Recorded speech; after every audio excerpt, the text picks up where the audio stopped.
February 7, 2018 began like many other winter days in eastern Syria, quiet on the surface, deceptive beneath it. By nightfall, the Euphrates River cut a black ribbon through the desert near Deir ez-Zor, separating territory held by US-backed Syrian Democratic Forces from areas controlled by the Assad regime and its allies. On paper, the river marked a boundary agreed upon by Washington and Moscow to prevent accidental clashes. In reality, it had become a fragile line, one maintained not by trust, but by restraint. The Syrian civil war was entering its 8th year, and by early 2018 it had grown into something far larger than an internal conflict. It was now a collision of regional ambitions and global power interests, layered with malicious proxies, advisors, and private fighters. The Islamic State had been largely broken as a territorial force, but the vacuum it left behind was dangerous. Oil fields, roads, and towns once held by ISIS had become prizes in a new phase of the war. Whoever controlled them would shape Syria's future. The United States maintained a limited but potent military presence in eastern Syria. Officially, the mission was narrow: defeat ISIS and support local partner forces. American troops were not there to fight the Syrian regime or Russia. But reality on the ground did not respect mission statements. Small U.S. outposts, often little more than fortified positions of sandbags, concrete barriers, and observation towers sat in contested space. One such position was near the Conoco gas field, a valuable energy site east of Deir ez-Zor.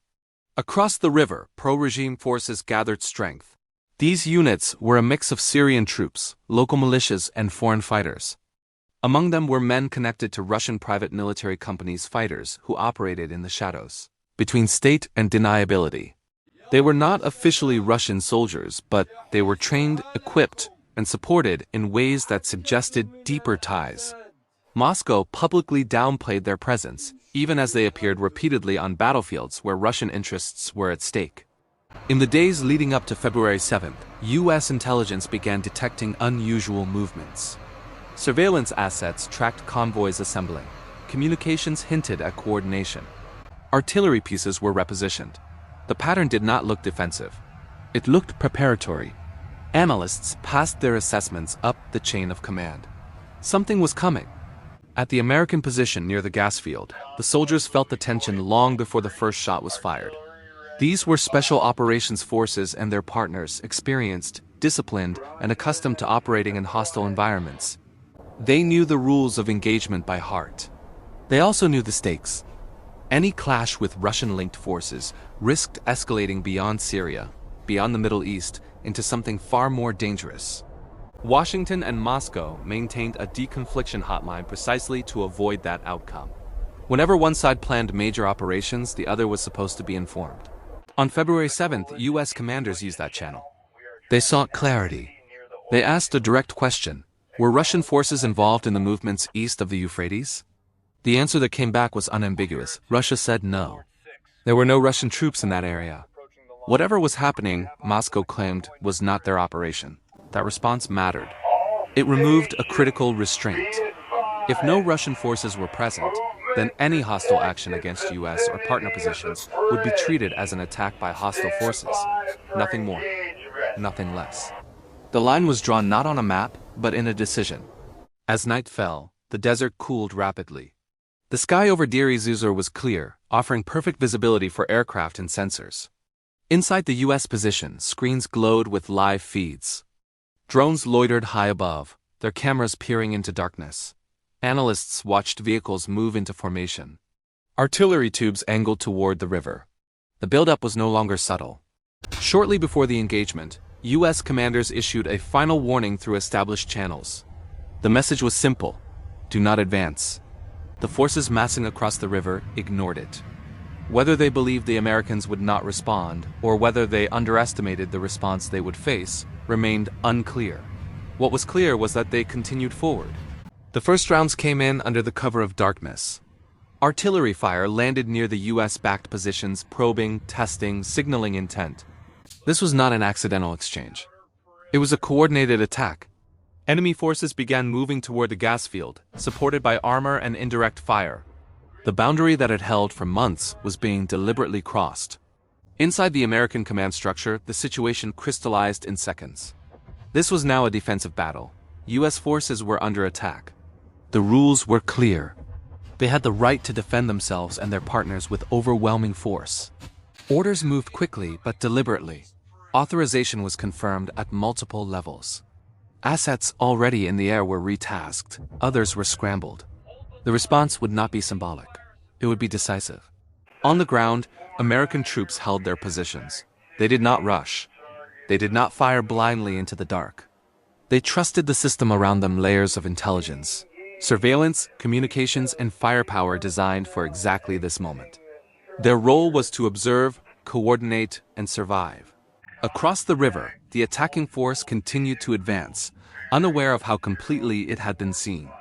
Every vehicle, every formation shift, every attempt to maneuver was tracked. What they believed was a bold push into contested territory was, in reality, a move into a kill zone already mapped in digital detail. By the time the first American aircraft checked in overhead, the outcome had effectively been decided, though no one on the ground yet understood the scale of what was about to unfold.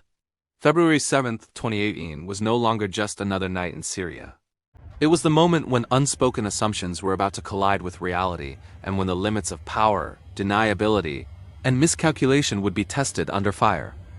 By the time February 7, 2018 moved fully into night, the situation east of the Euphrates had crossed from warning into inevitability. The forces advancing toward the Conoco gas field were no longer testing boundaries. They were committing to an assault. Vehicles rolled forward in staggered formations. Artillery crews adjusted their aim. Commanders on the attacking side appeared confident that momentum and numbers were on their side. The composition of the force mattered. This was not a loose militia acting on impulse. The column included armored vehicles, technicals mounted with heavy weapons, and indirect fire support positioned to suppress defenders. Fighters moved with purpose, advancing along routes that suggested prior reconnaissance. Someone had planned this operation carefully. Someone believed the Americans would either withdraw or hesitate. On the U.S. side, hesitation did not exist, but neither did recklessness. Every action was filtered through confirmation, verification, and command authority. Surveillance feeds multiplied across screens as unmanned aircraft tracked the advance from multiple angles. Analysts counted vehicles, estimated troop strength, and assessed weapon types. The picture became clear. Several hundred fighters were moving in coordinated fashion toward a position defended by a much smaller force. This imbalance, however, was misleading. Numbers mattered less than capability. The American position was tied into a network that extended far beyond the desert outpost into command centers, air bases, and platforms orbiting unseen above the battlefield. The ground force was the anchor, not the spear. As the attacking units closed distance, artillery rounds began landing with greater precision. Explosions kicked up dust and debris around defensive positions.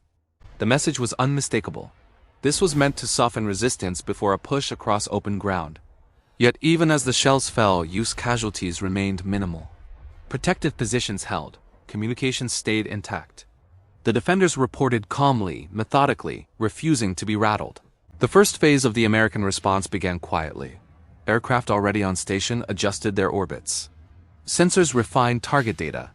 Laser designators locked onto vehicles and artillery positions. The goal was not a warning shot. It was immediate suppression of enemy firepower threatening U.S. forces. When the first precision strikes hit, they came with surgical accuracy. Enemy artillery positions were struck and silenced. Vehicles supporting the advance were destroyed before crews could react. The effect was sudden and disorienting. What moments earlier had felt like controlled momentum now became chaos. Still, the advance did not immediately collapse. Some elements continued moving forward, either unaware of the scale of the response or unwilling to retreat. Others attempted to reposition, seeking cover or alternative routes. Each movement was observed. Each adjustment was fed into the targeting cycle. The American response expanded rapidly. Additional aircraft entered the fight. Attack helicopters moved into position, flying low and fast, exploiting darkness and terrain. Their sensors pierced the night, identifying targets invisible to the naked eye. Where enemy vehicles attempted to mass, they were struck. Where fighters dismounted and tried to advance on foot, they were engaged. On the ground, U.S. troops coordinated closely with their partners. They relayed real-time updates, confirmed effects, and maintained situational awareness. Despite the intensity of the engagement, Discipline held. There was no panic. This was not a desperate defense. It was controlled destruction. For the attacking force, reality set in too late. The assumption that American forces would avoid escalation proved fatally wrong. This was not a symbolic show of force. It was the full weight of modern combined arms warfare brought to bear in defense of a fixed position. Air power, artillery, intelligence, and command authority converged with ruthless efficiency. As minutes turned into hours, the battlefield transformed. Burning vehicles lit patches of desert in harsh orange light. Communications among the attacking units fractured. Attempts to regroup were detected and neutralized. What had begun as a coordinated push dissolved into isolated pockets of resistance, each dealt with in turn. Throughout the engagement, American commanders remained focused on containment. The objective was not pursuit across the river or expansion of the fight. It was to eliminate the threat and restore the boundary. Once attacking forces ceased advancing, fires shifted to prevent reorganization rather than chase survivors into regime-held territory. The scale of losses on the attacking side became apparent through surveillance feeds. Dozens of vehicles were destroyed.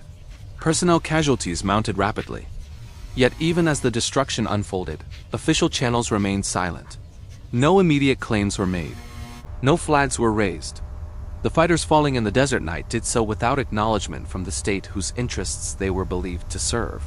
By the time resistance finally collapsed, the gas field remained firmly in US-backed hands.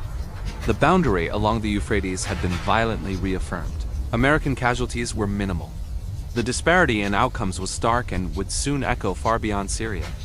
As dawn approached, commanders assessed the aftermath. The engagement had lasted several hours. It had involved some of the most advanced weapons in the US arsenal, and it had resulted in one of the deadliest single encounters between American forces and Russian-linked fighters since the Cold War, without an official declaration, without a public admission, and without immediate consequence. But consequences were inevitable, because what happened on February 7, 2018 was no longer just a battlefield event. It was a signal. A message written in fire and wreckage, delivered not through diplomacy, but through force. And as word began to spread first through whispers, then through reports, the implications of that night would challenge assumptions in Washington, Moscow, and beyond.